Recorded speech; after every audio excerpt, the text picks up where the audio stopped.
Bienvenidas y bienvenidos quienes siguen esta conferencia presencialmente, y quienes la siguen vía Facebook, ¿verdad?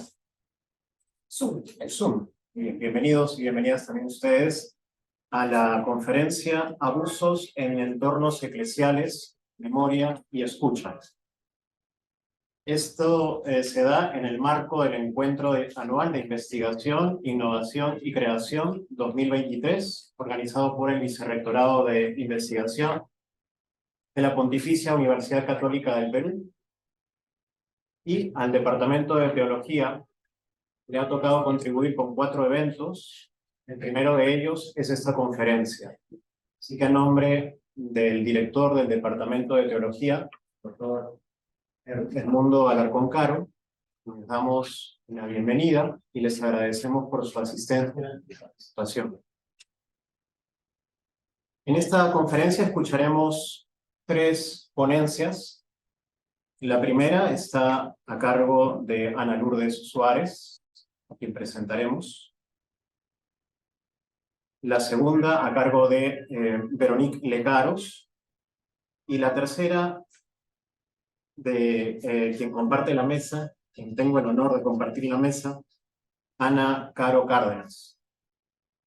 Presentemos entonces a la doctora Ana Lourdes Suárez, quien se va a encargar de la primera ponencia. Ella es PhD en Sociología por la Universidad de California, San Diego, y doctora en Antropología por la Facultad de Filosofía y Letras de la Universidad de Buenos Aires. Es además investigadora principal del CONICET en la Escuela Interdisciplinaria de Altos Estudios Sociales, IDAES, de la Universidad Nacional de San Martín. En el presente, codirige con Veronique Lecaros el proyecto Abusos en diversos entornos eclesiales en Argentina y en el Perú, análisis de casos, comprensión de mecanismos abusivos y elaboración de hipótesis fundamentadas como aporte en la prevención del abuso en la comunidad eclesial, financiado por Intercambio Cultural Alemania Latinoamericana y CALA Alemania. Se desempeña como profesora titular en la Universidad Católica Argentina.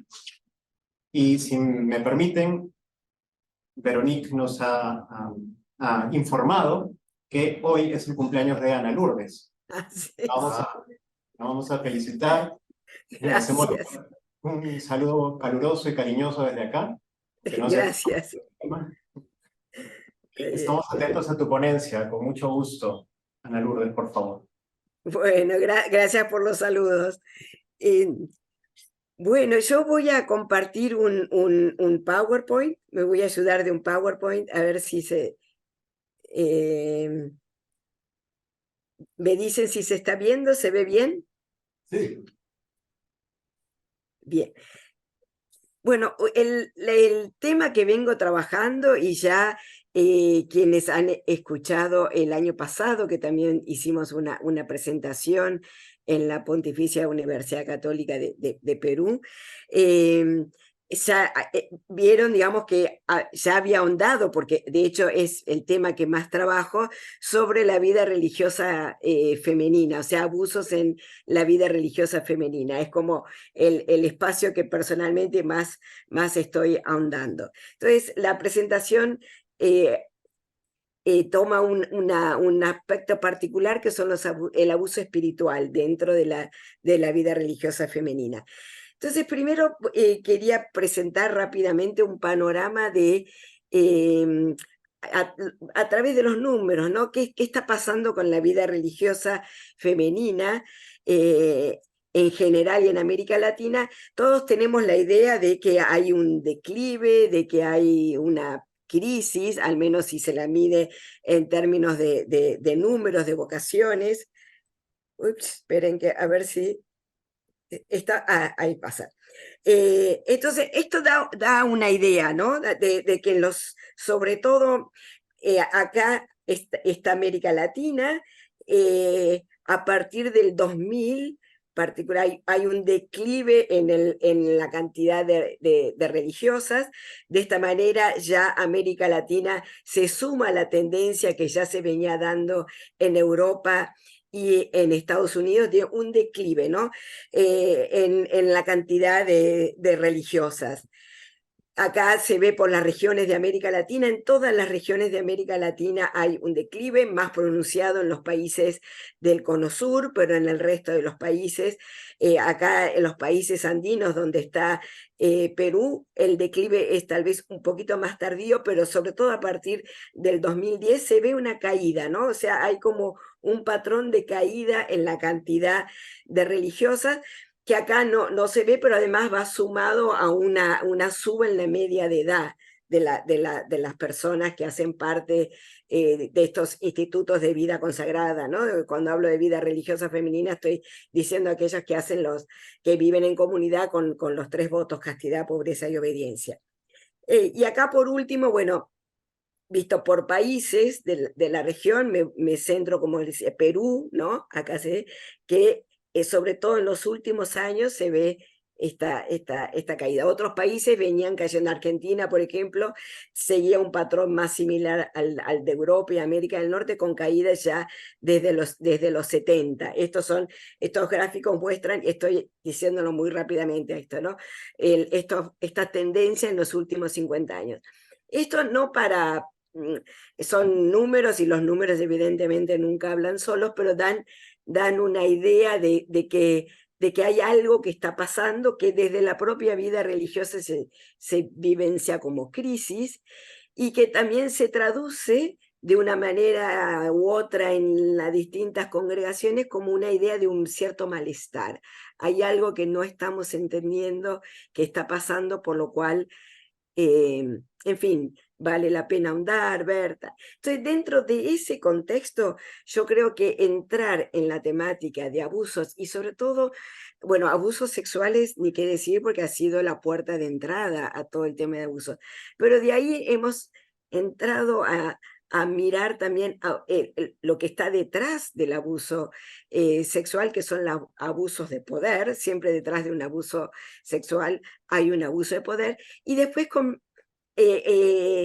sobre todo en los últimos años se ha entrado más fuertemente en lo que son los abusos espirituales. Entonces vamos a ver un poco de qué se trata, ¿no? Abusos espirituales también tiene ciertos matices, pero también puede entenderse como abusos de conciencia. Acá voy a leer esta definición. Dice: el punto de partida y el gran paraguas es el abuso de poder, como les decía, ¿no?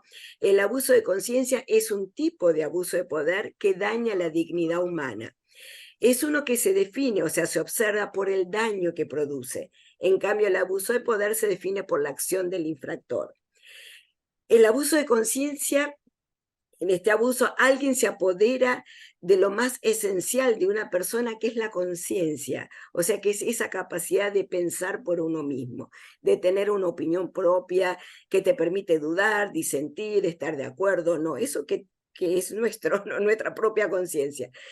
Entonces, el carácter de abuso espiritual deriva del hecho de que la conciencia de alguien es abusada en nombre de Dios, que esto es lo que le da una peculiaridad en contextos religiosos, ¿no?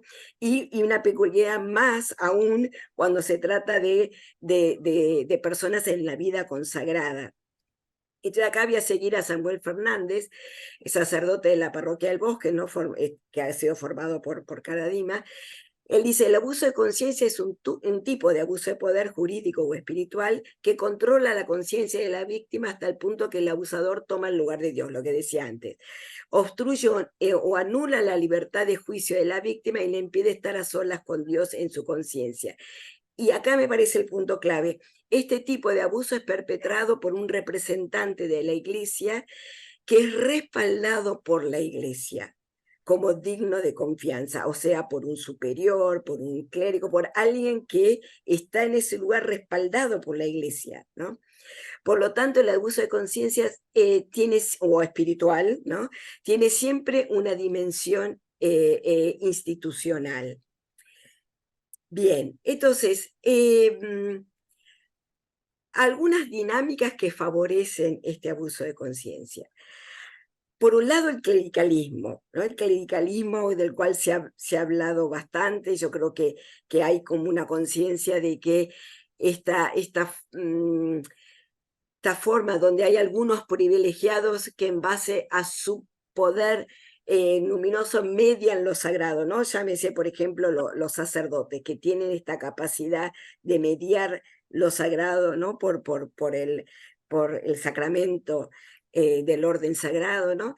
Y bueno, pero que lleva a una dinámica particular que puede derivar en clericalismo, justamente, que es propensa, puede ayudar al abuso espiritual, al abuso de conciencia y en el peor de los casos al abuso sexual. Pero también, y esto se ha empezado a hablar más recientemente, y en esto estoy siguiendo a James Keenan, lo que él llama el jerarquismo. Yo no sé si se traduce bien así, viene de una palabra en inglés, ¿no? Este culto a la jerarquía, que también, ¿no? Y en contextos de la Iglesia Católica, de las iglesias en general, pero de la Iglesia Católica y de la vida religiosa, tiene también connotaciones particulares porque estamos hablando de una estructura muy jerárquica y donde los que están en las posiciones de arriba en la jerarquía, bueno, tienen un poder particular, ¿no? Que está legitimado. Y son tal vez los principales es mal entendido este poder de estar en este poder jerárquico, porque jerarquías existen por todos lados, ¿no? Los padres sobre nuestros hijos, o sea, eso no hay ninguna duda, pero acá es ese culto a la jerarquía, ¿no? Que se generan estructuras que tienden a proteger y a privilegiar a los superiores, ¿no? Entonces, se promueve una cultura de obediencia a los superiores que genera una cultura, de alguna manera, donde que puede ser propensa, que puede estar a la base del abuso espiritual. Entonces, ambas dinámicas afectan a todos los miembros de una estructura, no es que afecta a uno solo. Se van generando como esto, puede generarse distintos grados de una estructura dañada y a su vez dañina, ¿no? Por ciertas prácticas que perpetúan, ¿no? Ahora vamos a ver alguna, esta cosa que puede ser propensa al abuso espiritual. Vemos, acá antes de seguir con esto, quisiera nombrar a este autor de Lassus, ¿no? Que acaba de sacar un libro, Abuses in the Religious Life and the Path to Healing, que el libro destaca cuestiones referentes justamente a los superiores, ¿no? Los superiores y superiores que terminan siendo abusivos aún sin serlo inicialmente, justamente por la dinámica del jerarquismo. Más allá, hay algo que como que va estructurando una cosa que termina siendo abusivo. Y se ven algunas prácticas, como hacen excepciones consigo mismo que no hacen con otros. Eso ya está indicando algo que... o la tentación de crear el culto a la uniformidad. Acá todos hacemos, ¿no? Y que eso lo fomentan también desde los superiores. Bueno, este libro es muy interesante para ahondar y ver. Él es una persona, es un monje, ¿no? O sea que ha escrito también otros libros. Pero digo, porque acaba de salir, me parece muy interesante. Bien, entonces, que algunos consecuencias, ¿qué está detrás, ¿no? del abuso espiritual? Por un lado, lo que ya venimos diciendo, una pérdida de autonomía y de criterio propio, alguien que al final se genera una dinámica donde esta costumbre de que el superior determine qué es lo bueno para cada uno y que lo hace en nombre de Dios, es voluntad de Dios ¿no? Y por lo tanto genera una cierta infantilización que se ve particularmente en la vida religiosa femenina, ¿no? Esta dependencia. Y creo que hay discursos y prácticas que deben repensarse. Esto ya lo había dicho el año pasado, ¿no? Esto que a veces hasta aparece como un mantra, ¿no? El que obedece nunca se equivoca, o la creencia acrítica de que los superiores hacen las voces de Dios, algo que, las veces, perdón, de Dios, algo que incluso está en el derecho canónico, ¿no? La afirmación de que las decisiones comunitarias son más acertadas que las individuales, la percepción de la unidad como un valor primordial en la institución, ¿no? Acá un poco lo que ya decía antes, el peligro de la tiranía de la unidad en la vida consagrada. ¿No? Y, bueno, este estilo sistémico de gobernanza que hecho ya cultura, un poco que enaltece esto que decíamos, ¿no? Al superior, a la superiora. Y en el caso de la vida religiosa femenina, yo creo que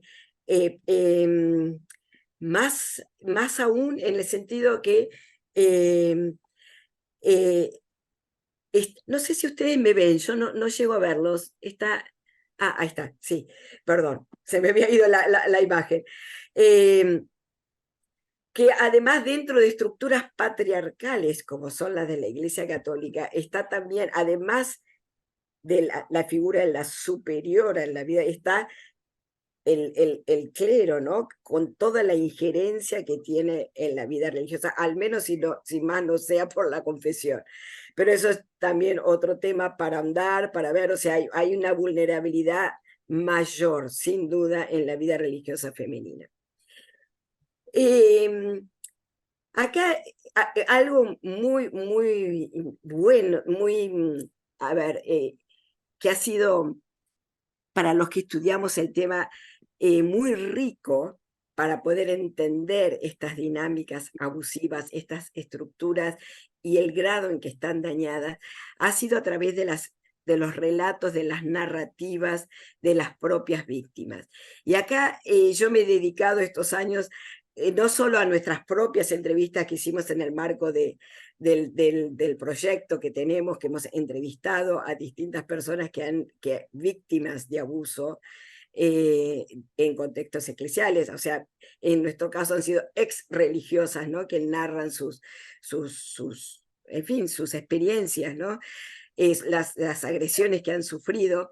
También han salido varios libros autotestimoniados que recogen testimonios. Entonces, en base un poco a eso, voy a leer algunas de eh, eh, algunos testimonios, ¿sí? Entonces, a ver, algunos en relación a la obediencia ciega. Dice, mi vida, está tomado de un libro que salió hace poco, que es Vidas robadas en nombre de Dios. Dice, mi vida estaba totalmente controlada, cuenta este testimonio, ¿no? Es Melanie, una ex servidora de Plan de Dios. Tenía que presentar el domingo en la noche un cronograma planificado, hora por hora, de todas las actividades que realizaría durante la semana. Otra regla que me asfixiaba era que jamás podía salir de la casa sin preguntar. No me estaba permitido tomar decisiones. Dice, si uno recibía una carta, primero debía abrirla a la superiora. Estos hablan de prácticas de control, de pérdida de autonomía.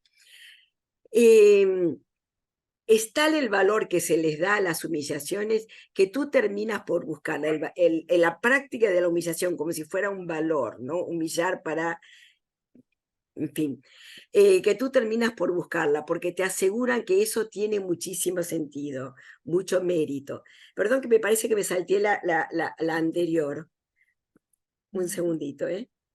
La diapositiva anterior. Acá está. Antes de esta quería leer estas otras, ¿no? Particularmente sobre la obediencia. Acá también esta es Melanie, es una ex servidora de las siervas de Plan de Dios. La dinámica de la obediencia era una de las más importantes. Nos habían explicado que según los planteamientos del fundador y de la iglesia, la obediencia era un medio para saber cuál es la voluntad de Dios. Además, las siervas teníamos el regalo de tener una autoridad que era canal de Dios y que podía discernir cuál era esa voluntad para cada una de nosotras y en qué momento. Aunque la orden que se nos diera no tuviese sentido para nosotras, éramos siervas y debíamos obedecer a la autoridad, quien sabía cuál era el plan de Dios. Por lo tanto, la obediencia era la piedra angular de la vocación. Este tema, ¿no? La obediencia ciega, que va derivando en esta pérdida de autonomía. Acá otro testimonio. Todos estos son testimonios públicos porque están en libros que han sido publicados, ¿no? Cuando firmé los votos perpetuos, sentí que mi cabeza se cortaba y rodaba por los escalones del altar. Eso era lo que nos habían enseñado y representaba la entrega absoluta de nuestra voluntad. Así, cada vez que me vi obligada a obedecer a mis superioras, mi cabeza volvía a cortarse. De esa forma, aplaqué la rebeldía que me quedaba. Esta es una ex religiosa de las Hermanas de la Caridad de Teresa de Calcuta. Después, ¿no? Luego de más de 20 años que dejó, luego de más de 20 años en que estuvo en la vida consagrada, ¿no? Al salir, dice, cuando mi cabeza rodó por el altar, había entregado mi voluntad en las manos de mi superiora. Mi voluntad ya no estaba conmigo y no tenía un referente. Yo estaba tan institucionalizada, ¿no? Esto lo dice luego de salir, que desconocía cómo vivir la libertad y me sentían culpable. Por cualquier decisión, por cualquier decisión que pudiese tomar. Me sentía sin cabeza y tuve que aprender desde cero a conectarme con ella. Necesitaba sentir mis nervios, mis venas como propios. Y también es muy interesante esto que dice, que yo creo que es, puedo decir que yo también manipulé, porque creo que el sistema, por eso es algo que va más allá de una relación uno a uno, la forma y los principios en los que se basó la congregación están errados. Para que te elijan superiora, tienes que obedecer, ser aduladora y servil. Cuando ascendemos de cargo, debemos ejercer las mismas manipulaciones de las que fuimos víctimas. Son testimonios fuertes, ¿no? Que hacen pensar. Ana Bueno, Lourdes, sí, muchas gracias. ¿Te parece si te damos 2 minutos más para cerrar la para ponencia? cerrar, sí. Sí, Y sí, sí, sin luego, duda. Acá, 2 minutos más. Bueno, algunas consecuencias del abuso de conciencia, la pérdida de autonomía, de criterio, de capacidad de discernir, sufrimiento y agotamiento moral y psicológico, depresión, enfermedad, malestar. Y yo quiero terminar con algo en positivo, ¿no? Cómo generar una estructura virtuosa en la vida religiosa femenina y en la iglesia. Primero, escuchar y reconocer que somos parte de esa estructura abusiva. Segundo, aprender, ¿no? Esta ortopraxis. O sea, evaluar cómo creemos y actuamos como seguidores de Jesús. Y después responder, porque escuchar y aprender nos cambia, ¿no? Me parece que esa es un poco. Bueno, en menos de 2 minutos hice el cierre. muchas Muchas gracias. gracias. Vamos a tener igual un eco, una resonancia de parte de quienes están presentes en esta oportunidad, porque no va a haber mucho tiempo para dar la palabra a quienes nos siguen virtualmente. Entonces, en base a lo que hemos escuchado, invitaría a quien tenga alguna pregunta que dirija a la doctora Ana Lourdes. Sí, por favor. Bueno, muy interesante eso. Mi nombre es Álvaro González, soy psicólogo social y también me interesa mucho la psicología de la religión. He enseñado psicología de la religión en esta universidad y en otras universidades. Lo que usted dice plantea por lo menos 7 dilemas morales para la Iglesia Católica. Uno, calidad versus cantidad. ¿Cómo va a afrontar la Iglesia Católica el aumento de la población y el versus la disminución de vocaciones, lo cual crea una brecha cada vez mayor y una ratio cada vez más grande entre pastor y feligreses? Por ejemplo, acá tenemos en Comas, creo que hay un sacerdote por cada 26.000 personas. Y eso es probablemente una de las razones por las cuales en 10 años, por lo menos 3 millones de peruanos se han pasado a las sectas evangélicas porque ahí encuentran un ministerio de acogida mucho mejor, porque los grupos son más pequeños y la atención es más directa. Segundo, el autoritarismo y patriarcalismo versus humanismo. Vamos a tener que sintetizar, tal vez, disculpe que le interrumpa, porque el tiempo es bastante limitado. Ya, Tengo que hacer el malo de la película. Bueno, voy a enumerar. Por favor, para que la doctora tenga la oportunidad de Entonces, replicar. autoritarismo y patriarcalismo versus humanismo. El tercero, clima organizacional que promueve el desarrollo humano o que lo impide. Cuarto, autonomía versus obediencia. Quinto, uso egocéntrico del poder versus uso sociocéntrico del poder. Sexto, conservación o cambio del sistema de creencias. Y séptimo, transparencia versus sigilo sacramental. Nada más. Muchas gracias. Ana Lourdes, ¿pudiste seguir este interesante comentario como eco a tu ponencia? Sí, totalmente. Muchísimas gracias, muy excelente. Además, me hacen pensar realmente, con cada una se puede decir algo. Yo creo que, bueno, no sabría por cuál tomar. El tema de la calidad versus la cantidad es una realidad. Si uno mira también la cantidad, no solamente sacerdotes en relación a la población está creciendo y la cantidad de sacerdotes y bajando, pero no solamente eso, de bautismos, de confirmaciones, ¿sí? O sea, hay algo, ¿no? Lo cual no significa, no necesariamente es por eso que van a los pentecostales. Eso es, creo que hay que pensarlo más, no tendría mucho para decir, simplemente que efectivamente, y volviendo a la vida consagrada y a los consagrados, es esperable en el futuro que sean cada vez menos, o sea, una minoría, lo cual no significa más que eso, ¿no? Puede ser una minoría profética y potente el tema es que sea una minoría potente y que tenga y que sea un signo profético, ¿no? En el sentido, y que tenga una dinámica que inyecte espiritualidad, que inyecte vida, que inyecte esperanza. Y entonces, en eso también creo que las estructuras internas hay un malestar, y ese malestar no es solo porque son menos, hay un malestar porque hay algo en la dinámica que se empieza a tomar conciencia de que debe, en fin, de que tiene que hacerse más evangélica, ¿no?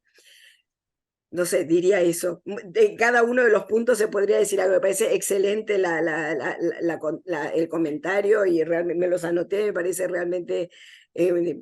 muchísimas gracias. Gracias. Sí, por favor. Sí, Ana Luisa, Ana Lourdes. Ana Lourdes. Ana Lourdes. Ana Lourdes, gracias por la presentación. Igual, especialmente cuando haces mención y subrayas, ¿no? Te agradezco por eso. Subrayas que el abuso sexual, o detrás de todo abuso sexual, incluso el abuso espiritual, hay un abuso de poder. Me gustaría que tal vez puedas ahondar en esa, si es que existe diferenciación entre el clericalismo y el jerarquismo, ¿no? Que mencionabas de James Keenan, o sea, son similares, hay diferencias en que se complementan, y a la vez pudieras también por ahí dar, tal vez, cómo ves estos sínodos de sinodalidad, ¿no? Como albores de nuevos horizontes, o en qué atajarían, ¿no? A estas dos posturas previas. Eso, gracias. Bien. Bueno, a ver, el clericalismo es esta idea de la sacralidad, o sea, sobre la base de que hay alguien que media, ¿no? Con lo sagrado. Entonces genera esta cuestión de que, y de hecho por eso los sacerdotes, ¿no? Son los que median también por la acción de los sacramentos, ¿no? Con lo sagrado, y por lo tanto generan también una expectativa, digamos, genera algo en su propia identidad, y en la expectativa y en el vínculo de la gente con ese mediador, ¿no? Como cualquier otro mediador, como pueden ser los santos, etc. Entonces, el clericalismo se basa, ¿no? en en eso, ¿no? En esa mediación de lo sagrado. El jerarquismo tiene que ver con la idea de las estructuras. Hay, por supuesto, absolutamente puntos de coincidencia, o sea, se combinan perfectamente, pero no van exactamente a lo mismo. El jerarquismo tiene que ver con esta jerarquía. La Iglesia en general y la Iglesia Católica en particular es una estructura muy jerárquica, muy patriarcal, hay que decirlo con todas las letras también, y que se basa, o sea, le da una importancia enorme a las jerarquías que también pasan en algunos casos a la jerarquía, a la posición donde está, también pueden tener algo de clericalismo en el sentido de que si se los mira como quienes son por ejemplo, en la estructura de la vida religiosa, ¿no? Un superior, aquel que puede mediar o interpretar la voluntad de Dios. Pero en concreto no son necesariamente lo mismo, ¿no?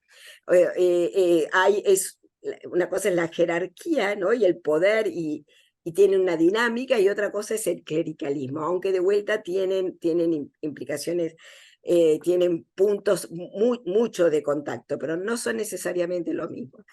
Y yo creo que la sinodalidad es importantísimo, porque la idea es, bueno, ver cómo justamente tratamos de entrar en algo que sea más horizontal. No sé, yo creo que ahí como hay una conciencia, yo creo que las cosas, los cambios reales empiezan de abajo, y en la Iglesia los cambios en general después se sellan de arriba, pero es la práctica, es la conciencia, es desde abajo, ¿no? Que se empieza a ir gestando, ¿no? O una incomodidad con ciertas estructuras, al menos porque se tiene conciencia de que no son del todo evangélicas, o que están demasiado, o que se necesita más transparencia. Entonces, yo creo que es un momento esto de que se escuche la voz del pueblo de Dios, ¿no? Y hay que hacerla escuchar fuerte, porque es de vuelta, yo creo que los cambios vienen de abajo, ¿no? Más o menos, algunas ideas. Muchas gracias, Ana Lourdes. Hay más invitados que participantes que desean hacer preguntas, pero el tiempo es limitado. Nosotros tenemos 2 ponencias más y pensamos cerrar este tema de abusos en entornos eclesiales, memoria y escucha a las 6:30, que también algunos han programado, tienen que partir y regresar a casa. Entonces, nos has dejado muchos puntos de reflexión, Ana Lourdes, muchas preguntas abiertas, has también dado elementos muy claros, apoyados en testimonios que han sido explícitos, fuertes, que nos interpelan a todos, y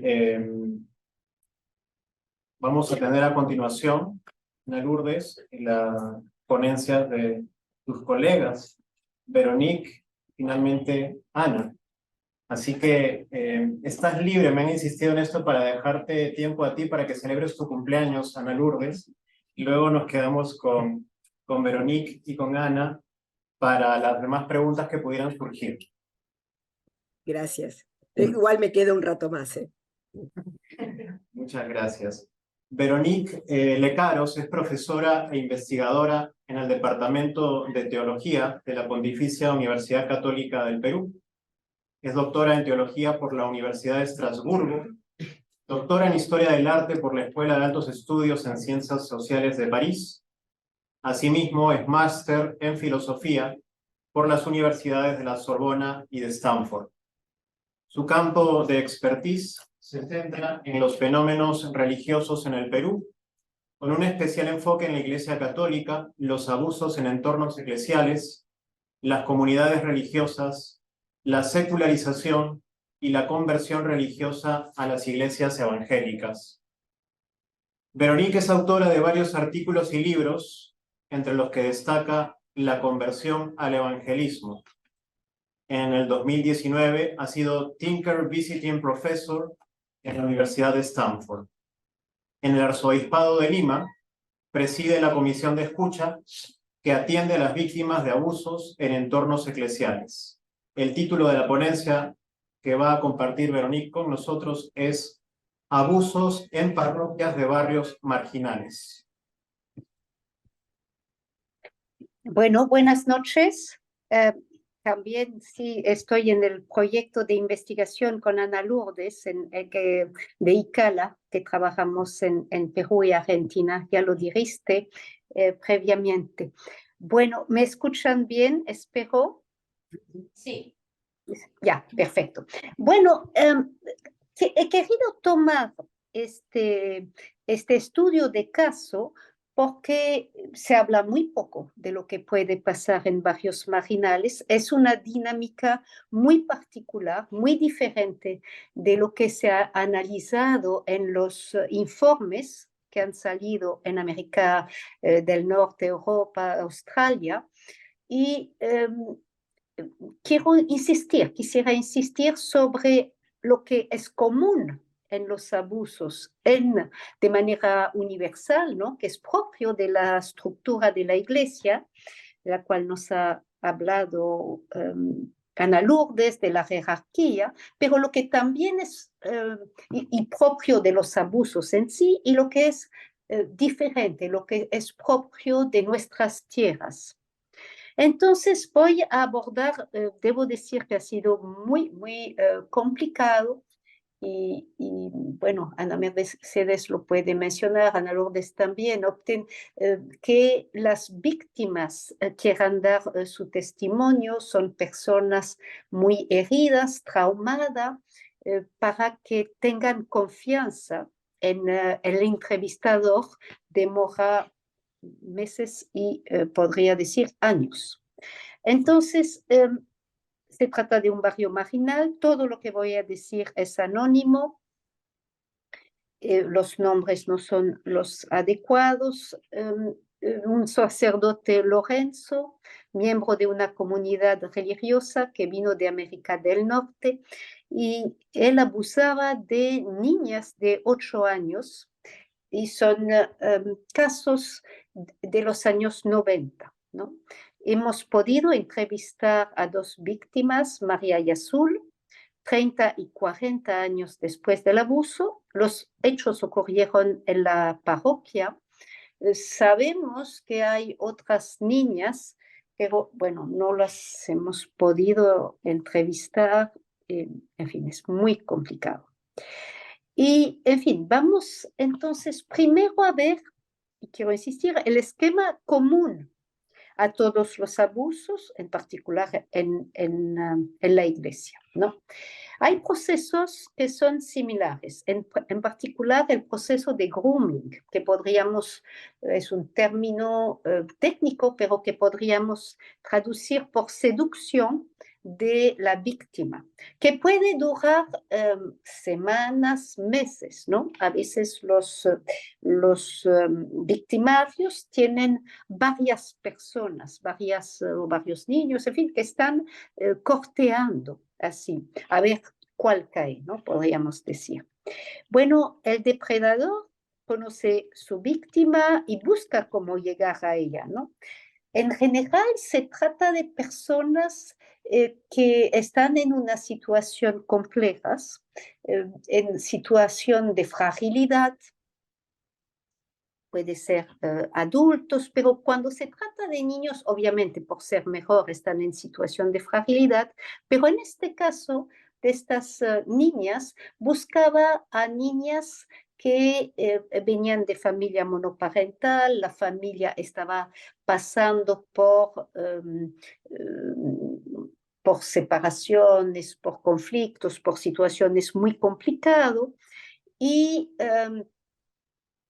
en fin, el depredador percibía esto, ¿no? Entraba en la vida de las chicas y sentía, ¿no? esta dificultad. Y obviamente familia en extrema pobreza, ¿no? El tema de la pobreza es algo muy importante en el abuso, el tema de la pobreza, del dinero, ¿no? Es algo que no aparece en los informes que han salido, ¿no? Como decía, del hemisferio norte. No ha salido este tema. Entonces, el depredador se acerca a la víctima y con palabras tales como te entiendo, quiero apoyarte, te quiero ayudar, tú eres muy especial, tú eres linda. Palabras que implican reconocimiento de lo que sufre la persona y también crear un vínculo, ¿no? Con las niñas serán tú eres mi ingreída, y en el grupo, como lo mencionaron ambas, era siempre algo especial con estas niñas, ¿no? Y cuando ya la tela de araña está tejida, se produce el abuso, ¿no? Y la víctima se queda totalmente confundida, ¿no? Ahí le voy a contar una anécdota para que ustedes entiendan cómo puede funcionar. Ahí Lorenzo regalaba caramelos, eran niños, y una de las niñas, Azul, no tenía juguetes en casa porque era muy pobre, entonces él le prometió una muñeca y durante semanas, literalmente semanas, le presentaba la muñeca. Y Azul, así, me dijo 40 años después, me enamoré de la muñeca. Y al final, el momento del abuso, él dijo, no quiero que otra niña se lleve la muñeca, pero antes de dártela tenemos que hacer algún jueguito. Entonces, esto da una idea de cómo el depredador se pone aparentemente al servicio entiende la debilidad. Son personas muy intuitivas, ¿no? Muy hábiles. Y bueno, en fin, de ahí ocurre el abuso. La víctima está totalmente confundida, obviamente, porque contaba con la amistad, digamos, el apoyo, se queda totalmente confundido. Sentimiento de vergüenza, que es un tema muy importante, y quizás Ana Mercedes puede decir más cosas si les interesa sobre este sentimiento de vergüenza, ¿no? Que en la realidad debería ser del depredador. Y ahí viene algo que ha mencionado Ana Lourdes, justificación en nombre de Dios, ¿no? Están en todos los abusos en torno eclesial, aparecen esta justificación, a veces no necesariamente en palabra, porque a partir del momento en que es el sacerdote, ahí está implícito, ¿no? Pero hay palabras también. Azul se acordaba que el sacerdote le decía, a Dios le gusta esto, le parece bien, no hacemos nada malo, está bien, a Dios le gusta. Estos son, es toda la diferencia entre un abuso, iba a decir ordinario, ningún abuso es ordinario, pero un abuso en otras circunstancias y un abuso en entorno eclesial. Ahí entra esta dimensión espiritual, ¿no? Que entra en el hondo del alma. Siempre cuando hay un abuso uno puede recurrir a Dios. Pero si Dios es parte del abuso, es la traición más grande. No hay más. De ahí el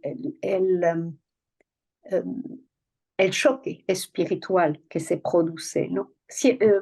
Lo menciona en el hemisferio norte, ¿no? Y también aparece aquí. ¿Dónde estabas tú?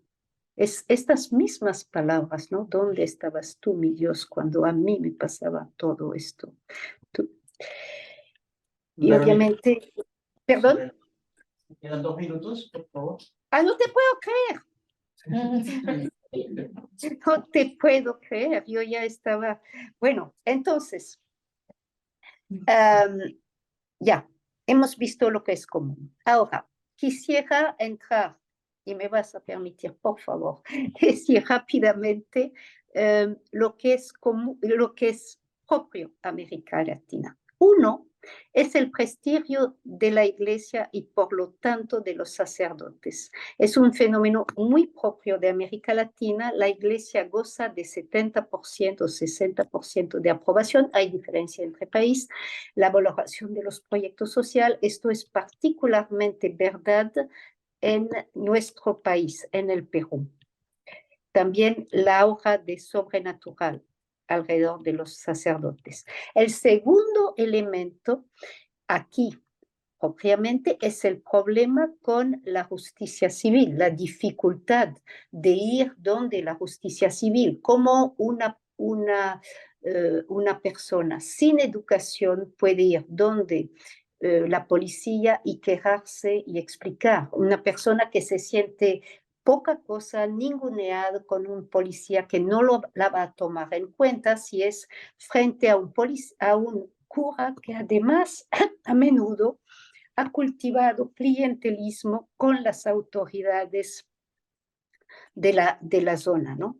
Dicho sea de paso, la gente se atreve ahora a algo más. Esto lo estamos viendo, ¿no? Tercer elemento, la extrema pobreza, el desbalance, ¿no? Este cura Lorenzo logró comprar el silencio regalando a las familias bolsas de alimentos, becas en colegio parroquial, en fin, etcétera, etcétera, dinero. Y aunque las niñas se hayan sentido traicionadas, vendidas por las mamás, pero así fue como se compró el silencio. Y el cuarto elemento, con esto falta un quinto, pero lo voy a decir muy rápido, el cuarto elemento que es el tema de la evolución espiritual. Y ahí, por ahí está, no como se dijo en la pregunta anterior, no, o sea, no tanto por falta de cura, pero ahí hay la posibilidad de ir a iglesias evangélicas. Y muchas de las personas que hemos entrevistado no pueden regresar a una iglesia católica, no pueden regresar a ver, digamos, a una estructura católica, sino que han regresado a la fe vía las iglesias evangélicas, lo cual no quiere decir que no haya abusos en ella, pero es otra forma, es buscar, digamos, por los pastores. Y el quinto es la conclusión, el tema de la prevención. Quisiera insistir, pero de manera muy, muy pesada, que no se puede saltar a prevención si no se entiende de qué se tiene que prevenir. Claramente podemos sensibilizar, ciertamente, pero si no entendemos y si no adaptamos el discurso de la prevención a la situación, esto cae en saco roto. Esto realmente quiero que es esencial, ¿no? No se puede adaptar puertas de vidrio como en el hemisferio norte y ya está, no. Hay que buscar la sensibilidad de nuestra cultura. Muchas gracias. Disculpen el sprint final. Muchas gracias, Veronique. La dinámica que vamos a seguir es, a continuación, escuchar la ponencia de Ana Caro Cárdenas. Luego va a haber un espacio para 4 preguntas, 2 de los aquí presentes físicamente y 2 de quienes están siguiendo la conferencia por Zoom. 4 preguntas, 2 de ellas dirigidas a Veronique y 2 a Ana, a quien presento a continuación. Es doctora en Psicología Clínica por la Chestnut Hill College en Pensilvania, con la especialidad en terapia familiar y de pareja. Tiene más de 20 años de experiencia como psicoterapeuta de familias en crisis y de adultos y niños, niñas y adolescentes afectadas por trauma psicológico. La doctora Caro ha presentado en conferencias a nivel nacional e internacional el tratamiento del trauma psicológico y ha sido supervisora y directora de programas de intervención para individuos y familias afectadas por violencia e historias de abuso.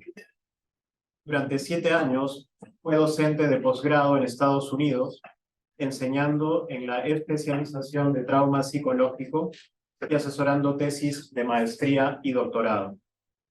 Desde el 2013 ejerce la docencia en la Pontificia Universidad Católica del Perú, en la Facultad de Psicología.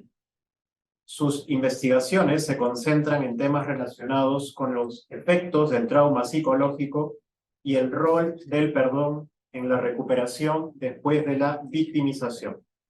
Adelante, por favor. Gracias. Buenas noches a todos. Gracias por estar aquí de manera presencial. Bueno, yo como psicóloga, en realidad lo que voy a hacer es una presentación que, bueno, gracias también al trabajo con Veronique y con Ana Lourdes, me ha llevado a profundizar en lo que significa para las personas que son afectadas por el abuso sexual, el poder recuperarse también en un aspecto que muchas veces la psicología ha descuidado, que es el aspecto espiritual de la persona. Desafortunadamente eso es algo de lo que todavía no nos recuperamos en la psicología.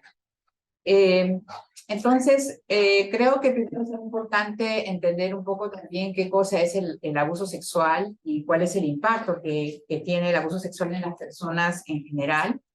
Y luego voy a hablar un poco más particularmente de lo que sabemos desde las investigaciones, desde la psicología, sobre este tema, y algunas reflexiones que también han surgido a partir del estudio que hemos hecho con Veronique y con Ana Lourdes. El abuso sexual, bueno, ya se sabe desde hace mucho tiempo que es uno de los problemas más comunes, en realidad, en el mundo, el abuso sexual de niños. Y en el campo de la psicología, pues en verdad hay muchas investigaciones que ya, y también modelos de tratamiento, ¿no?, que se han desarrollado para justamente trabajar con los niños afectados, las personas afectadas, y también en la prevención, y también en el trabajo con los perpetradores de abuso sexual. Ahora, el abuso sexual en general, históricamente ha sido un tema tabú, que no se ha hablado en ningún campo, digamos, ¿no? Pero en los últimos 20 años han surgido muchos estudios donde en verdad se ha podido identificar las consecuencias a corto plazo y a largo plazo de lo que es ser victimado de esta manera, ¿no? De hecho, sabemos sobre todo que el abuso sexual en la niñez tiene muchas implicaciones negativas en el desarrollo de la persona y que en muchos casos se puede llevar hasta la adultez, ¿no? De esto hay varios estudios, pero solamente en los últimos años ha empezado este interés en también lo que es el impacto espiritual en las personas, ¿no? Ahora, cuando se habla de abuso sexual, en la literatura hay no hay una consistencia incluso en lo que se define como abuso sexual. Porque, bueno, por ejemplo, hay diversas definiciones, ¿no? Hay definiciones que, por ejemplo, ven el abuso sexual como algo muy amplio, que, por ejemplo, en los estudios, sobre todo en las investigaciones, incorporan cosas como, por ejemplo, exposición a la pornografía, ¿no? Mientras que hay otras definiciones que son más restringidas y tienen que ver más con los tocamientos o obviamente ya también las violaciones o cuando hay penetración, ¿no? Entonces, es importante también, y es importante para la psicología, tener más clara cuáles son las definiciones que se usan en los diferentes estudios, ¿no? Yo personalmente prefiero la definición del John Jay College, por ejemplo, donde se incluye contactos, interacciones, en las cuales el niño es utilizado como un objeto sexual, ¿no? Y eso obviamente independientemente de que el niño sepa o no sepa, o que haya estado de acuerdo o no haya estado de acuerdo, que incorpore penetración o no incorpore penetración, ¿no? Y creo que eso lleva también a entender mejor el impacto que tiene el abuso sexual en los niños, sobre todo mucho desde la psicología. Sabemos, por ejemplo, que muchos niños que tienen historias de abuso sexual pueden desarrollar problemas como la depresión, problemas de ansiedad, problemas de uso de sustancias, problemas de conducta, etcétera, ¿no? Y de hecho, también se han identificado, por ejemplo, cuáles son aquellos factores que contribuyen a que el impacto del abuso sexual sea mayor o menor. Y eso tiene que ver, obviamente, con la edad en la que ocurre el abuso, si es que hubo penetración o no, las características del perpetrador o del abusador. Y ahí es donde hay una conexión con lo que estamos hablando hoy, ¿no? Uno de los factores que indican, digamos, el peor resultado en el sentido de la prognosis o el impacto negativo en el desarrollo de las personas es cuando el perpetrador ha sido alguien conocido, alguien en quien el niño confiaba, ¿no? O esperaba, digamos, un acercamiento que no iba a ser invasivo, que finalmente no iba a terminar en un abuso, ¿no? Y aparte de eso, también sabemos que el abuso sexual es un problema que tiene mucha complejidad y tiene muchas dimensiones. Por ejemplo, sabemos que cada persona responde de diferente manera, ¿no? Digamos, a lo que implica ser victimizado o victimizada. De hecho, por ejemplo, tenemos investigaciones que han mostrado también que no todas las personas o las personas que han sufrido abuso sexual llegan a desarrollar una patología, por ejemplo, ¿no? Hay personas que pueden mantener niveles normales de funcionamiento y lo que sabemos en cuanto a factores protectores, porque eso también es importante saber que hay factores protectores, hemos encontrado, por ejemplo, el nivel educacional, las competencias interpersonales y emocionales, las capacidades de afrontamiento que pueda tener, en este caso, los niños, las personas a lo largo del tiempo, pero sobre todo el apoyo social de la familia y del entorno que lo rodea. Uno de los factores muy importantes en las víctimas es si es que son creídas o no por el entorno. Y ahí, por ejemplo, también en el estudio que hemos hecho con Veronique y con Ana Lourdes, sí hemos encontrado en algunas de las entrevistas justamente este tipo de narrativas, ¿no? Donde muchas veces las personas que nos han hablado de su victimización hablan de digamos, una suposición de que nadie les va a creer, ¿no? Y por lo tanto, pues, ¿para qué voy a contar si eventualmente a mí no me van a creer más que, en este caso, pues, al cura o al sacerdote, ¿no? Entonces, en ese sentido, también sabemos que el abuso sexual es un evento situacional, es un crimen que se comete por oportunidad, porque existe la oportunidad y eso también se presenta en cuanto a los entornos eclesiásticos. Y justamente por eso lo que también mencionaba Veronique, es importante esto del grooming, ¿no? Que no es algo que ocurre de la noche a la mañana, sino que hay un proceso, digamos, donde se va preparando el campo de alguna manera para que se pueda llegar a realizar el abuso. Y en este caso, el tipo de relación que se tiene con el perpetrador, obviamente en el caso de alguien que es autoridad en la iglesia, pues tiene mucho que ver en cuanto a cómo muchas veces estos abusos pueden incluso perpetuarse a lo largo del tiempo, o sea que no ocurre una sola vez, sino muchas veces. Como decía al principio, ese es, por ejemplo, otro de los factores que hemos encontrado desde la psicología, que también contribuye a peores resultados o, digamos, mayores efectos negativos, ¿no? Cuando el abuso ocurre a lo largo del tiempo. Por eso es que, por ejemplo, desde lo que hablamos en cuanto a diagnosis, lo que se diagnostica mayormente en cuanto a trauma psicológico es el estrés postraumático. Pero cuando hablamos de abuso sexual, hablamos de otro tipo de diagnosis que se llama trauma complejo, porque tiene que ver con un evento que se realiza sobre todo durante el desarrollo del niño, del adolescente, pero que también tiene un impacto a lo largo del tiempo, ¿no? O que puede tener un impacto a lo largo del tiempo. La otra cosa interesante sobre los contextos es que lo que sabemos es que una de las cosas que ocurren en las familias es que tienen ellas son las que tienen un contacto primario, por decir inicial, con, digamos, con la iglesia. Y obviamente eso continúa a través de diferentes eventos o actividades en las que los niños o las niñas pueden participar. Y justamente lo que se ha encontrado en algunos estudios es que, por ejemplo, este apego que existe entre las familias y las instituciones religiosas también a veces pueden ser causa de que las víctimas no cuenten lo que les está ocurriendo, porque no es solamente de que no me van a creer, sino que yo puedo causar un daño a mi familia en su relación con la institución y que la familia valora muchísimo.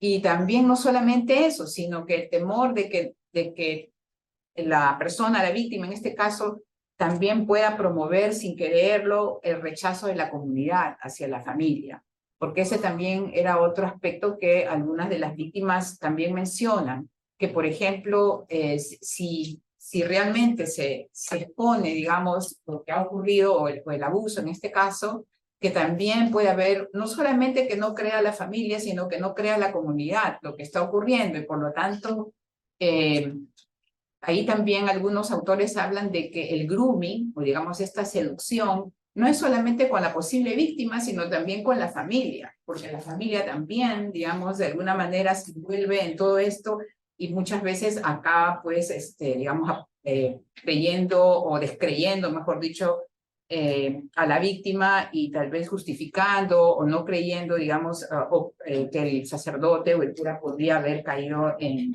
abuso, ¿no? Entonces, en ese sentido, yo quería enfatizar un poco que estamos hablando también de un problema sistémico, donde la institución obviamente muchas veces puede revictimizar a estas personas que han sido ya abusadas, y las familias también se pueden sentir victimizadas si es que la comunidad no les apoya o no les cree también, ¿no? Entonces, se pueden sentir aisladas o incluso acusadas, ¿no? Por el entorno. Entonces, es muy importante acá, yo creo, sobre todo, también reconocer las vulnerabilidades que pueden existir y que hacen que estas familias sean, digamos, más fácil de captar por personas que, o en este caso, miembros, autoridades en las iglesias o instituciones religiosas, que las ven como un blanco fácil, ¿no? Entonces, de hecho, hay estudios donde ya se ha encontrado cuáles son estos patrones de vulnerabilidad en ciertas familias. Lo primero, ¿no? Es que generalmente son familias que son muy devotas y muy, digamos que realmente aceptan lo que también mencionaban a Lourdes, ¿no? El tema del clericalismo, y por lo tanto, pues, priorizan mucho el apego, ¿no? Con el sacerdote, y pues por eso también todo lo que les decía antes, ¿no? La seducción que es fácil de hacer. Pero el otro patrón que se ha encontrado también es que muchos de estos abusos ocurren en familias que son lo que llamamos a veces en psicología, y que a mí personalmente no me gusta la palabra, pero familias disfuncionales, ¿no? Y que muchas veces justamente porque tienen problemas internos, problemas interpersonales entre ellas, porque los padres no sienten que no pueden controlar a sus hijos, etcétera, entonces acuden a la iglesia y en busca de apoyo y de guía, ¿no? Entonces, obviamente, eso enfatiza mucho el poder que tiene muchas veces el sacerdote, sobre todo. Y bueno, no vamos a hablar ahorita porque hay toda una literatura que trata de explicar por qué ocurre todo esto desde el punto de vista del interpretador, ¿no? Pero sí, obviamente, está en una situación de poder. Y en el caso de los abusadores, pues encuentran el campo bastante más fácil de entrar, justamente por las necesidades que pueden tener estas familias, ¿no? Ok. Bien. También otros aspectos importantes que yo creo que hay que considerar, y ya también pensando desde nuestro mundo, es por qué existe esto y no en otras partes, ¿no? Como yo también he trabajado en Estados Unidos, incluso en la misma arquidiócesis de Filadelfia, y diferenciando, digamos, la cultura latina, se habla mucho del familismo, por ejemplo, ¿no? Eso lo que el familismo implica es justamente que en culturas como las latinas se prioriza mucho la familia y la comunidad. Entonces, no importa que estés a 50.000 millas de distancia o no importa, digamos, lo que otros digan, la familia siempre es primero, ¿no? Entonces, esta tradición muchas veces es lo que hace también que en ese sentido se prefiera que no se sepa lo que está pasando, ¿no? Más bien como tratar de proteger la familia y mantenerla dentro de la comunidad. Y a veces, claro, el feminismo en general es algo positivo, pero cuando se trata de temas de abuso, podría ser también una barrera de, digamos, de poder reportar lo que está ocurriendo, ¿no? ¿Para qué? Para que mi familia no sea rechazada o estigmatizada como una familia que está, pues, de alguna manera causando caos o problemas, digamos, ¿no? Yo creo que eso, como ya habían dicho también a Veronique y a Ana Lourdes, es importante que veamos este problema, claro, también buscando la atención y la escucha, sobre todo de las víctimas, pero también mirando cuáles son estos aspectos más comunitarios o sistémicos que están contribuyendo, ¿no? a que haya más vulnerabilidad en nuestras comunidades. Y yo creo que en ese sentido, yo siempre cuando enseño en la clase sobre trauma psicológico, me gusta hablar también de aspectos positivos que quieren decir personas que son valientes y que quieren hablar, pero que necesitan esos espacios en donde poder hacerlo. Y que no necesariamente tienen que ser psicólogos, sino tienen que ser personas que realmente pueden escuchar, pero que también necesitamos cambios a nivel más macro dentro de la iglesia y fuera de la iglesia para que esos espacios puedan existir. Muchas gracias. Continuamos con el espacio de las preguntas. En primer lugar, si les parece, para la doctora Veronique Lecaros, quien ha hablado de abusos en parroquias de barrios marginales. Tenemos una pregunta del público aquí presente y luego otra pregunta de quienes nos siguen por Zoom. Si alguien tiene alguna pregunta o comentario, como eco. Sí. Vinculando las dos. La pregunta es esta. ¿Hasta qué punto este problema es un efecto que tiene muchas causas estructurales dentro de la Iglesia Católica? Así, consideramos que la Iglesia Católica es una organización, como tal tiene tres niveles, que son el nivel administrativo estructural, donde está su sistema de creencias, misión, visión, organización, asignación de funciones, finanzas, etcétera, etcétera. El otro nivel que es flujos de operaciones, o sea, la forma de actuar, los procedimientos internos de la Iglesia Católica.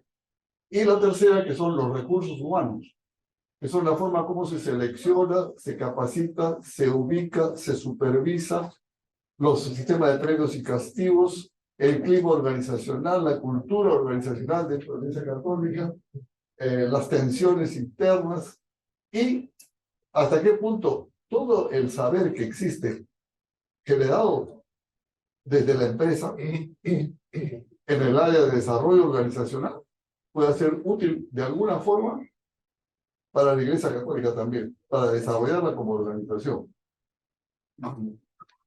Veronique, no sé si pudiste seguir la pregunta, un comentario. ¿Sí? Comentario, pregunta. La verdad, no escuché todo bien, pero lo que sí percibí es que realmente es lo que tenía pensado para la conclusión, ¿no? Cómo actuar esto es a dónde va la pregunta, los recursos humanos, cómo podemos posicionarnos en relación a estos abusos. Anne Zollner tiene un lindo artículo sobre el tema de las mentalidades y el hecho que a pesar de estos escándalos, de todo lo que ha salido del sufrimiento que implica el abuso, ¿cómo puede ser que no lleguemos más adelante? O sea, ¿cómo puede ser que haya frenos, ¿no? Y es un tema, él dice, las mentalidades evolucionan muy lentamente, ¿no? Ahora, ¿qué es importante? Sensibilizar, sí, lo mencionó Ana Lourdes, en fin, la escucha que mencionó Ana Mercedes, sobre todo entender cómo funciona, ¿no? No se puede prevenir lo que no se conoce. Esto me parece tan importante porque a veces se importa soluciones que pueden funcionar en Estados Unidos, en el Perú tal cual es imposible. Con el clericalismo no podemos pensar que la gente de la parroquia podría vigilar al cura tal cual. O sea, no podemos decirle, bueno, ustedes van a vigilar.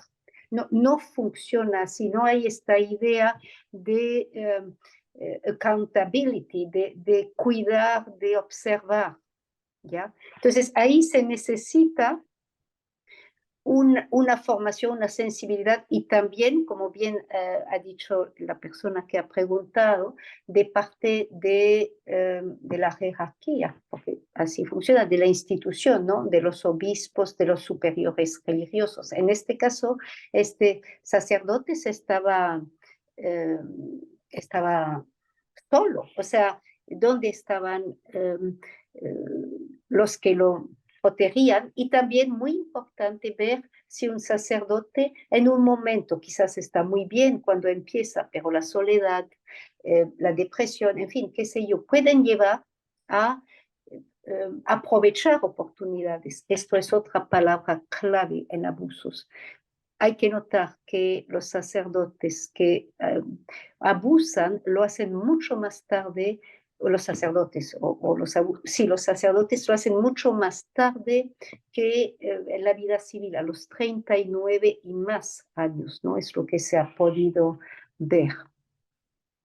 Muchas gracias, Veronique. Y hay una pregunta por el Zoom de Jim Victoria. ¿Considera que el derecho canónico y otros aspectos en materia de magisterio tendrían que cambiar para reestructurar un nuevo trato más eclesial y menos clerical? Bueno, han habido muchos cambios en el derecho canónico muy positivo. No se pensaba el abuso sexual como delito, ¿no? Ha habido estos cambios, se ha incluido también la noción de adulto vulnerable, ¿no? Porque no es solamente el menor, la noción de pornografía por internet, etc. Han habido muchos cambios.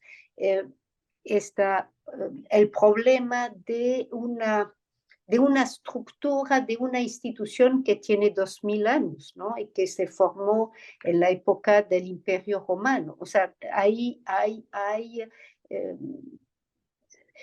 no sé si es solamente a nivel derecho, creo que sí, que es importante. De todas maneras, esto ha tenido un impacto, pero es que es también a nivel mentalidades, ¿no? No basta con tener puertas transparentes para que no haya abuso, obviamente. La persona puede estar detrás de la puerta transparente, hacer abuso de poder detrás del vidrio y después encontrar a la víctima en otros espacios. Muchas gracias. Continuamos con las dos preguntas para la doctora Ana Caro, por favor.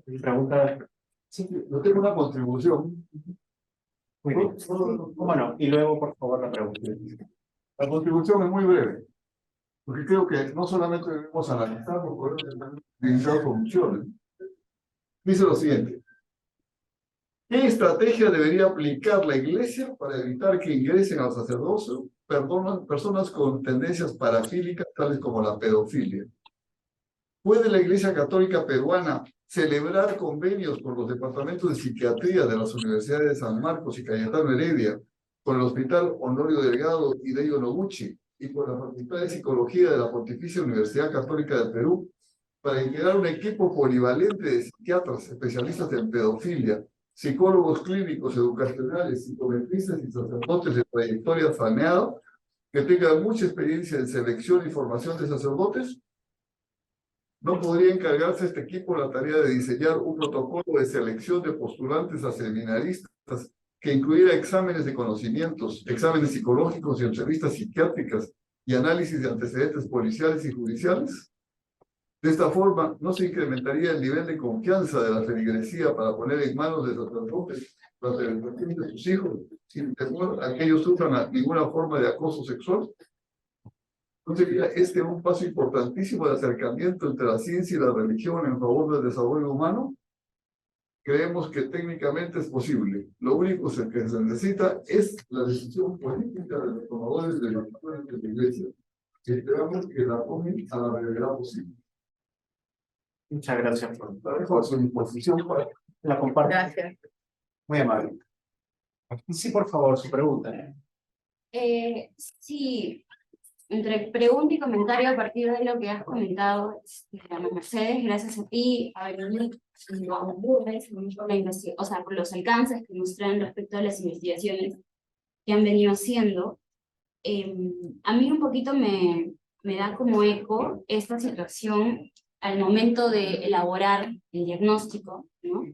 De entenderlo como el abuso sexual, incluso dentro de espacios eclesiales, como un crimen situacional, donde se aprovechan oportunidades puntuales, ¿no? Y es que creo, en comparación o en contraste con el comentario de la persona anterior a mí, que me precedió, que estamos enfocándolo mal. O sea, no es una cuestión de, como en la policía, como en, no sé, el equipo docente, etcétera, un tema de mayor rigurosidad en el criterio de selección, sino más bien entender que son decisiones individuales avaladas por una estructura y que dentro y fuera de la iglesia, y para ahí vengo con mi pregunta, son disfuncionales no solamente en las familias.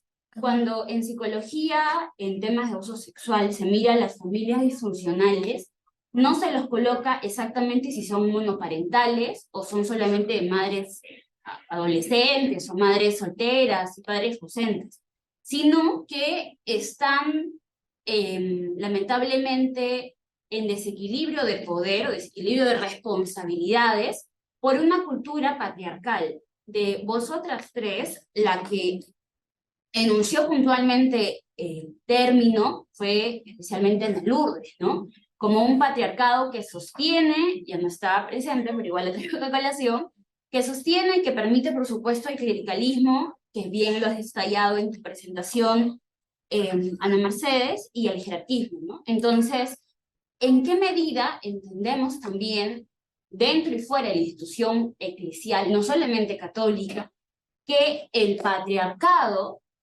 está permeando y permea en nuestras instituciones? Y eso es lo que finalmente hace que seguramente esas mujeres también, digamos, hombres, etcétera, tienen algún tipo de abuso de poder, no sé, esperemos no abuso sexual, pero en su gran mayoría, por no decir un 80 o 90% de las estadísticas de quién es el perfil de la persona agresora, es una persona sotana y con un órgano sexual que le cuelga entre las piernas. Y que justamente está teológicamente, digamos, avalado por una figura de un Dios padre hombre, ¿no? Si un hombre, o sea, si Dios es padre masculino, todo hombre es factible de ser endiosado en su propio familia. Entonces, esa un poco es mi pregunta, intervención, comentario, respecto de cómo también replicamos y reentendemos o podemos reinterpretar lo que entendemos por disfuncionalidad dentro y fuera de la Iglesia Católica. Gracias. Sí. Bueno, creo que cuando mencioné la palabra disfuncional, manifesté un poco mi incomodidad con esa palabra, ¿no? La cuestión acá es que regreso un poco a lo sistémico, ¿no? El patriarcado es parte del sistema. y de hecho tiene mucho que ver en por qué se da el abuso en general, ¿no? El abuso sexual en general.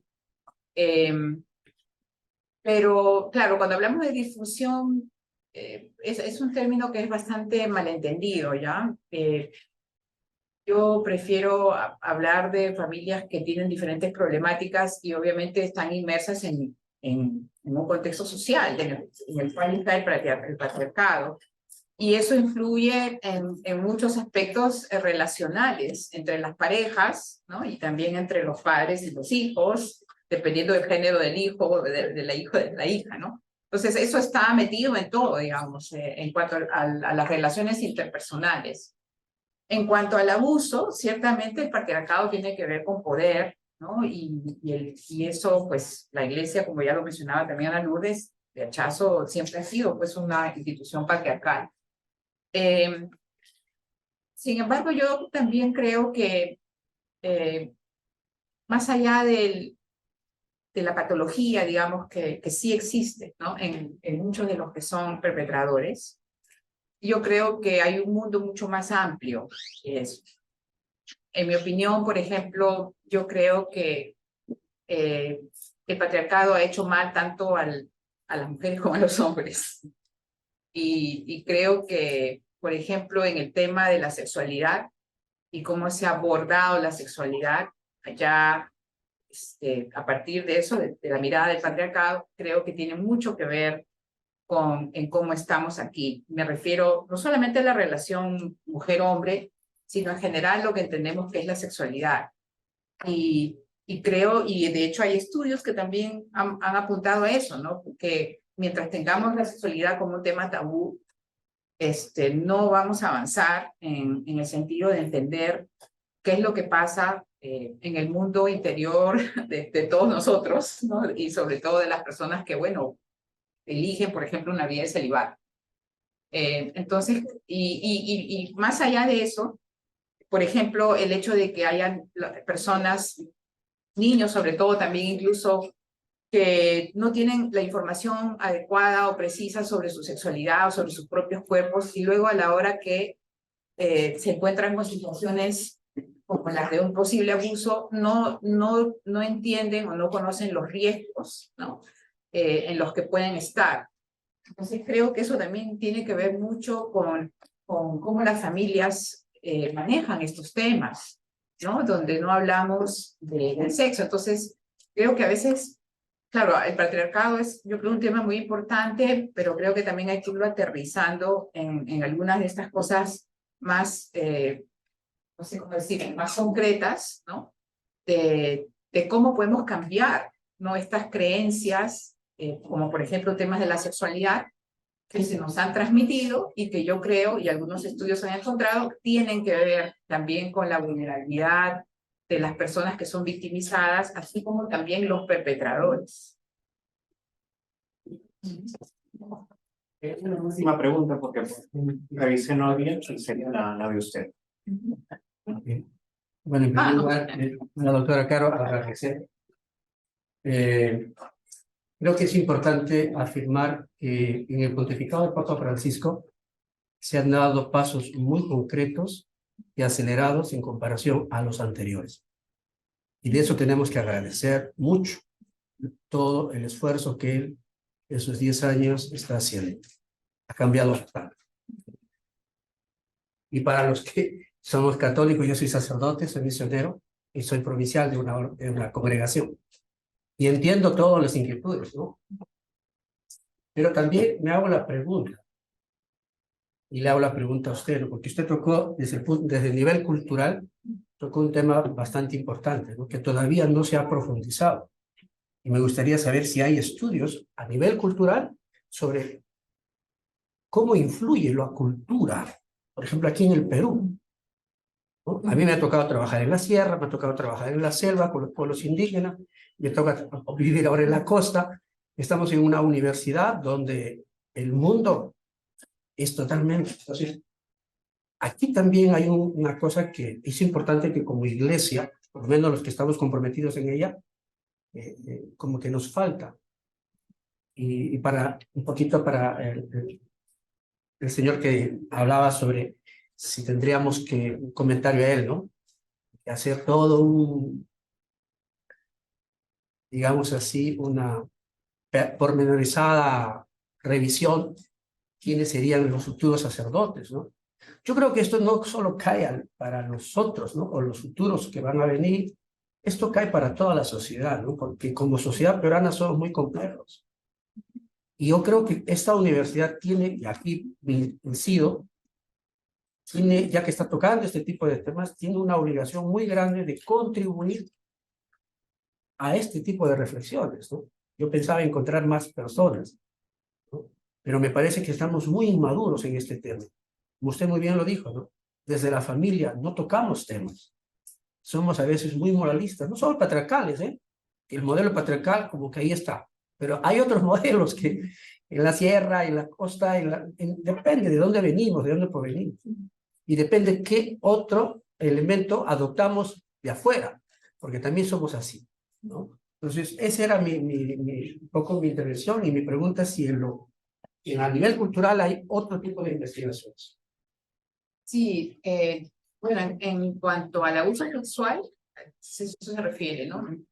Sí hay, pero no necesariamente toma en cuenta, como decía al principio, el tema espiritual, el tema de la religión. Y yo creo que eso es un vacío lamentable, yo creo en la psicología. No sé si tal vez es la sociología o la antropología, tal vez si lo hacen, no sé. Ahora, también tengo que decir, por ser justa, de que no está tan mal como antes. O sea, ahora, por ejemplo, desde la psicología tenemos varias revistas que son específicamente dedicadas a la psicología de la religión y de la espiritualidad. Pero son pocas las investigaciones que abarcan lo cultural y lo espiritual. Generalmente hablan de temas que, como son relativamente nuevos también las revistas, hablan otros temas. Pero eso es algo muy importante. Obviamente, sí han habido estudios donde, no necesariamente aquí en el Perú, pero de otras culturas, ¿no?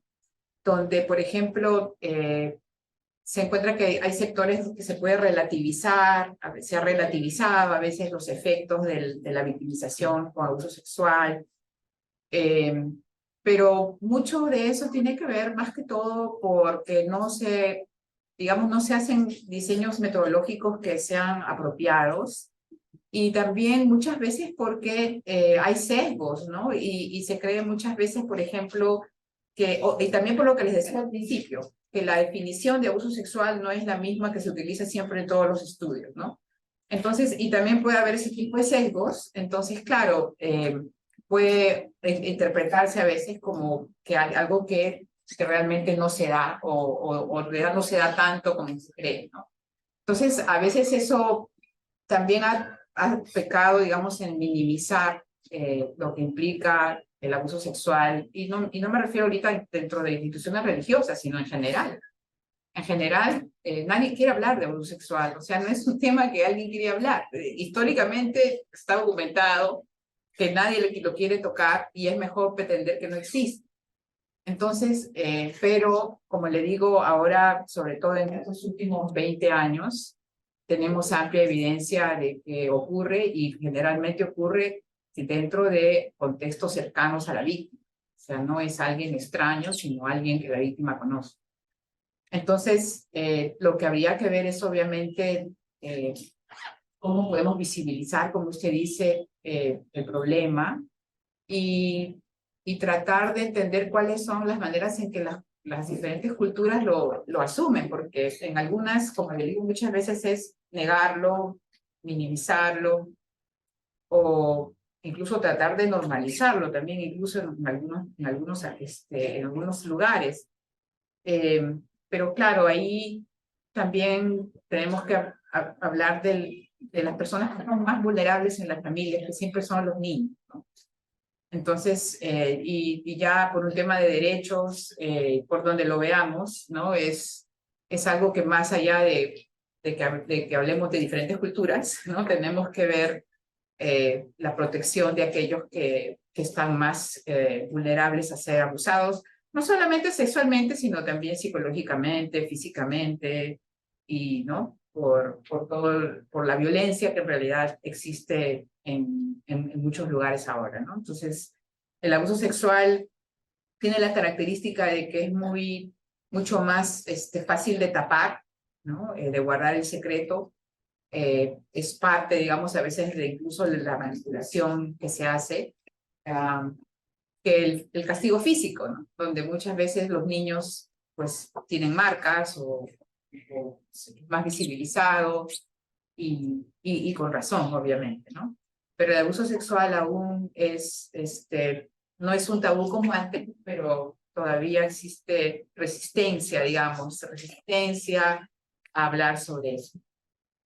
Muchas gracias, Ana Mercedes. Palabras finales, Veronique. Estamos por cerrar la conferencia. Tal vez algún mensaje final, Veronique. La verdad, sí, muchas gracias por organizar y creo que es muy importante que haya estas charlas, estas presentaciones. Me ha gustado mucho la última pregunta, entender en contexto. Es lo que hemos tratado de hacer con el proyecto de ICALA y yo creo que en esto hay que ver lo que es universal, pero también lo propio nuestro para poder responder. Esto quería decir. Muchas gracias. Aprovechamos para invitar a todos los que nos siguen por Zoom y a los aquí presentes a los eventos que ha organizado el Departamento de Teología como parte de este encuentro anual de investigación, innovación y creación 2023 organizado por el Vicerrectorado de Investigación. Y el próximo evento será el lunes 18 de septiembre a las 4 de la tarde. Es la presentación del libro A Revolutionary Faith, Liberation Theology Between Public Religion and Public Reason del doctor Raúl Segarra, nuestro colega del Departamento de Teología. Así que están todos invitados también. Y finalmente agradecer de una manera muy especial a nuestras ponentes, quienes desde sus especialidades han enriquecido interdisciplinariamente esta discusión, propuestas, invitándonos a ser proactivos en torno a los abusos en entornos eclesiales, memoria y escucha. Ana Lourdes Suárez, Veronique Lecaros y Ana Caro Cárdenas. Muchas gracias.